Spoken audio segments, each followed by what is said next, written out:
ഇക്കഴിഞ്ഞ ആഗസ്റ്റിൽ തെന്നല സ്വദേശിയെ പിന്തുടർന്ന് കാർ തടഞ്ഞു നിർത്തി ആക്രമിച്ച് 2 കോടി രൂപ കവർന്ന കേസിലാണ് കവർച്ചയുടെ മുഖ്യ സൂത്രധാരനെ താനൂർ പോലീസ് അറസ്റ്റ് ചെയ്തത്. കൂരിയാട് സ്വദേശി എറിയാടൻ സാദിഖലി എന്ന 35-കാരനെ അറസ്റ്റ് ചെയ്തു. സംഭവത്തിന് ശേഷം മുംബൈയിലേക്കും അവിടെ നിന്ന് വിദേശത്തേക്കും സാദിഖലി കടന്നിരുന്നു. മുൻകൂർ ജാമ്യാപേക്ഷ തള്ളിയതോടെയാണ് സാദിഖ് വിദേശത്തേക്ക് മുങ്ങിയത്. ആക്രമിക്കപ്പെട്ട തെന്നല സ്വദേശിയുടെ ജോലിക്കാരനായിരുന്നു സാദിഖലി. അങ്ങനെയാണ് കവർച്ച ആസൂത്രണം ചെയ്തത്. കസ്റ്റഡിയിൽ വാങ്ങിയ സാദിഖലിയെ വിവിധ സ്ഥലങ്ങളിലെത്തിച്ച് തെളിവെടുപ്പ് നടത്തി. കവർച്ച നടത്താൻ പ്രതികൾ സഞ്ചരിച്ച ആൾട്ടോ കാർ വാങ്ങിക്കൊടുത്തത് സാദിഖലി ആയിരുന്നെന്ന് തെളിഞ്ഞിരുന്നു. പൂക്കോട്ടൂരിലെയും വേങ്ങരയിൽ ഷാജഹാൻ നടത്തുന്ന സാദിഖലി ജോലി ചെയ്തിരുന്ന സ്ഥാപനത്തിലും സംഭവത്തിന് ശേഷം കാർ ഒളിപ്പിച്ച പാലക്കാടും സാദിഖിനെ തെളിവെടുപ്പിനായി എത്തിച്ചു. കേസിൽ ആദ്യം അറസ്റ്റിലായ മറ്റു പ്രതികളിൽ നിന്ന് സാദിഖാണ് കവർച്ചയ്ക്ക് പിന്നിലെന്ന് വിവരം ലഭിച്ചിരുന്നെങ്കിലും ഒളിവിൽ പോയ ഇയാളെ കണ്ടെത്താൻ സാധിച്ചിരുന്നില്ല. തിരൂരങ്ങാടി സ്വദേശി അബ്ദുൽ കരീം തടത്തിൽ, തിരൂർ BP അങ്ങാടി സ്വദേശി ഷാജഹാൻ എന്നിവരുമായി ഗൂഢാലോചന നടത്തി സാദിഖലിയാണ് കൊട്ടേഷൻ സംഘാംഗങ്ങളായ ഡാനി അയ്യൂബ്, രജീഷ്, ഫവാസ് എന്നിവരെ കൂട്ടി ആഗസ്റ്റിൽ തെന്നല സ്വദേശിയുടെ കാർ ആക്രമിച്ച് 2 കോടി രൂപ കവർന്നത്.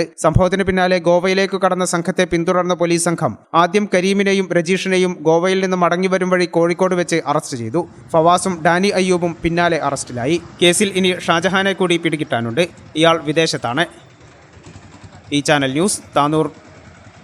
വീട്ടിലേക്കൊരു പുതിയ ഫ്രിഡ്ജ് വേണം, പക്ഷേ ഒറ്റയടിക്ക് ഇത്രയും പണം?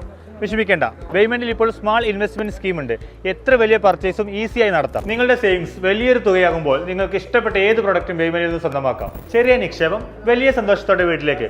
കൂടുതൽ വിവരങ്ങൾക്ക് പേയ്മെന്റുമായി കോൺടാക്ട് ചെയ്യൂ. Payment, making it easy. Valanjeri, phone 9526 001 003.